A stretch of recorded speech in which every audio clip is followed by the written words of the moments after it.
ओम शांति। आज 13 फरवरी 2024 परमात्मा पिता के अनमोल मधुर महावाक्य सुनते हैं। बाबा कहते हैं, मीठे बच्चे विदेही बन बाप को याद करो, स्वधर्म में टिको तो ताकत मिलेगी, खुशी और तंदुरुस्ती रहेगी, बैटरी फुल होती जाएगी। विदेही मतलब देह को कोई छोड़ना नहीं है, शरीर में ही हम रह के काम करेंगे, अपने कर्म करेंगे, लेकिन खुद को ये समझना है कि मैं शरीर से डिफरेंट अस्तित्व रखने वाली आत्मा हूँ। मेरा और शरीर का बहुत क्लोज कनेक्शन है, पावरफुल रिश्ता है, लेकिन इसमें रूलर मैं हूँ, इसमें जो हेड है वो मैं हूँ। रूलर या इस शरीर को कंट्रोल करके इसको एक्टिवेट करने वाली एनर्जी मैं हूँ। इस शरीर से मैं डिफरेंट हूँ, मेरा इससे भिन्न अस्तित्व है। ये शरीर, इसकी आइडेंटिटी, इसका नाम, इसका रूप, इसके कर्तव्य, इसके रोल, ये मुझ पर हावी न हो जाए, इसीलिए ये विदेही अवस्था की प्रैक्टिस बाबा हमें बार बार करवाने के लिए कहते हैं। बाबा कहते हैं, विदेही बनकर बाबा को अगर हम याद करेंगे, शरीर बोलकर या स्त्री पुरुष देह का भान छोड़कर याद नहीं करेंगे, तो क्या होगा? स्वधर्म में टिकेंगे। मतलब हमारा स्व का धर्म क्या है?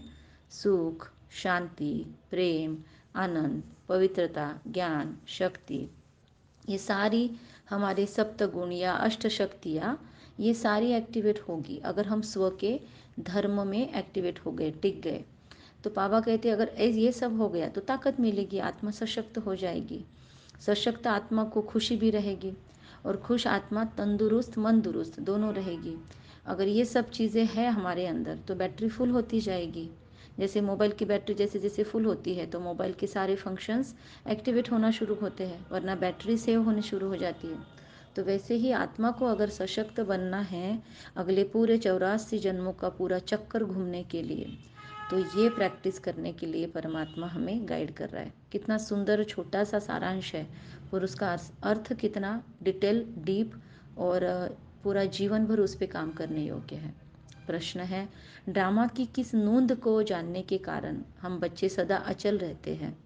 कौन सी ऐसी ड्रामा की लिखत है या जो फिक्स है ड्रामा के अंदर, वो पार्ट जिसको हम जान गए तो हम सदा अडिग, अचल, विचलित न होने वाले रह सकते हैं?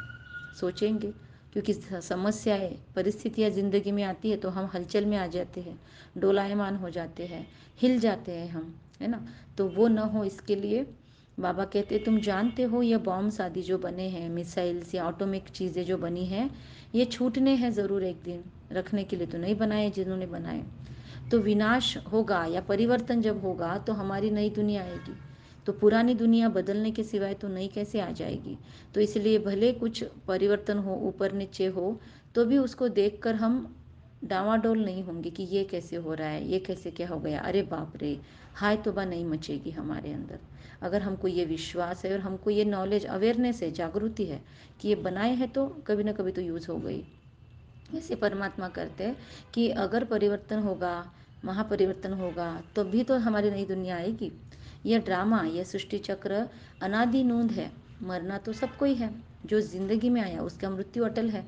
और कहते हैं मृत्यु ही एक सत्य है जीवन का, बाकी सब तो कन्फ्यूजन है कि होगा कि नहीं होगा, पर मृत्यु कंपलसरी आएगा किसी को भी। परमात्मा कहते, तुम्हें खुशी है कि हम ये पुराना शरीर छोड़ राजाई में जन्म लेंगे। तो ये ड्रामा में फिक्स है, एक पुराना जाएगा तो नया आएगा, फिर नया फिर से पुराना बनेगा, तो ये फिक्स है। इसमें हमको ऊपर नीचे मन को करने की ज़रूरत नहीं है, अवस्था भी ऊपर नीचे ना हो। पुराना शरीर छोड़ेंगे तो नई राजाई या राज्य व्यवस्था, जहाँ सतयुग में श्री लक्ष्मी और श्री नारायण की होगी, वहाँ पर हमको नया पुनर्जन्म मिलेगा। अगर छोड़ेंगे नहीं तो फिर वहाँ कैसे जाएंगे? तो दो नाव में तो पाँव नहीं रख सकते। अगर हमको आगे बढ़ना है तो किनारा छोड़ना होगा, किनारा पकड़े रहेंगे और कहेंगे पार करा दो, तो नहीं होगा। तो बाबा कहते हैं ये फिक्स होना चाहिए हमारे माइंड में। हम इस ड्रामा को, इस सृष्टि चक्र को साक्षी होकर देखते हैं। साक्षी भाव ये बहुत बड़ी और पावरफुल, महत्वपूर्ण स्थिति है। श्रीमद् भगवद गीता या ज्ञानेश्वरी में भी जिसे स्थित प्रज्ञ कहा गया है। तो इस ड्रामा को साक्षी होकर देखने से क्या होगा? हिलने की बात नहीं है। बाबा कहते रोने की कोई दरकार ही नहीं है इसमें। मतलब रोने की कोई दरकार नहीं है, इस हिलने की बात नहीं है। क्योंकि जैसे कोई साक्षी बनकर कोई चीज़ देख रहा है, थर्ड अंपायर है, या फिर हम कोई मूवी देख रहे हैं, तो हम यहाँ पर पता है कि हम अलग है, मूवी अलग चल रही है, वो कोई रियल नहीं है। वैसे हम भी इस ड्रामा को साक्षी होकर देखेंगे तो हमको ध्यान में आ जाएगा ये रियल नहीं है, सत्य तो इसके अंदर जो छिपा हुआ है वो है। तो इसीलिए हिलेंगे नहीं, और फिर कोई भी चीज़ हमको रुलाएगी नहीं। कोई भी नुकसान हो, ऊपर नीचे चीज़ें हो, तो जो हम भयभीत हो जाते हैं, डर जाते हैं, नुकसान होने का फियर जो होता है, कंफर्ट जोन छोड़ने की जो तकलीफ़ होती है, वो रुलाती है हमें। तो रोने की कोई दरकार नहीं। जो भी हो रहा है उसमें कल्याण कुछ न कुछ क्या है वो ढूंढना है। अच्छा, ओम शांति।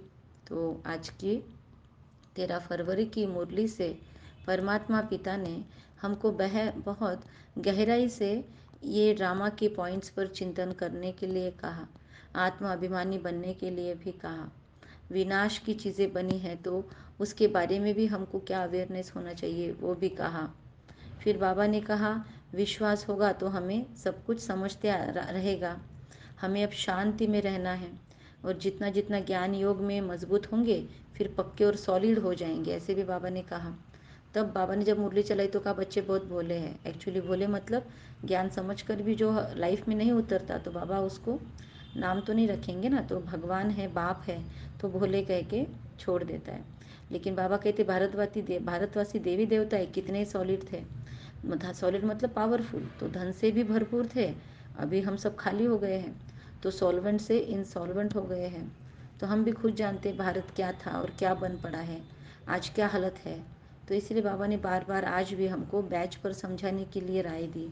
फिर कहा अपने झरुए झगुए में या इधर उधर की बातों में, गॉसिपिंग में हमने समय गमाया, या बाबा का जो फरमान है माँ में कम याद करो उसको हमने फोकस किया, तो हमको ये अपना चार्ट मेंटेन करना है। अगर हम याद नहीं करते दिन भर में परमात्मा को तो हम नाफरमानदार हो जाते, मतलब बेईमान हो जाते हैं, डिसोबीडियंट हो जाते। अच्छा, मीठे मीठे सिखिलदे बच्चों प्रति माता पिता बाप दादा का याद प्यार और गुड मॉर्निंग। रूहानी बाप की रूहानी बच्चों को नमस्ते। हम रूहानी बच्चों की रूहानी माता पिता बाप दादा को याद प्यार, गुड मॉर्निंग और नमस्ते।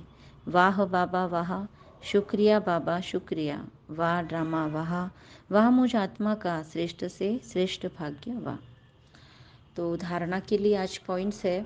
पहली, ज्ञान योग की मस्ती में हमको रहना है, दिल साफ रखनी है खुद की। झरमुई झगमुई मतलब ये झरमुई झगमुई कंसेप्ट आता है कि इधर उधर की बातें, गॉसिपिंग, निंदा चुगली ग्लानी, इधर की बात उधर लगाना, तो ये व्यर्थ चिंतन में अपना समय नहीं गंवाना है हमको।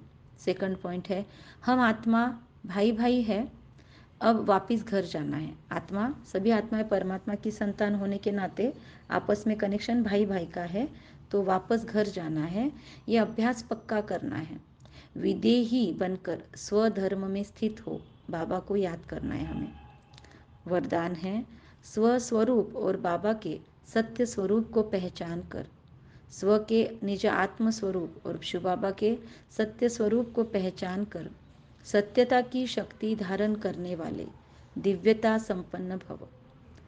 जो बच्चे अपने स्वस्वरूप को व बाप के सत्य परिचय को यथार्थ जान लेते हैं और उसी स्वरूप की स्मृति में भी रहते हैं, तो उनमें सत्यता की शक्ति आ जाती है।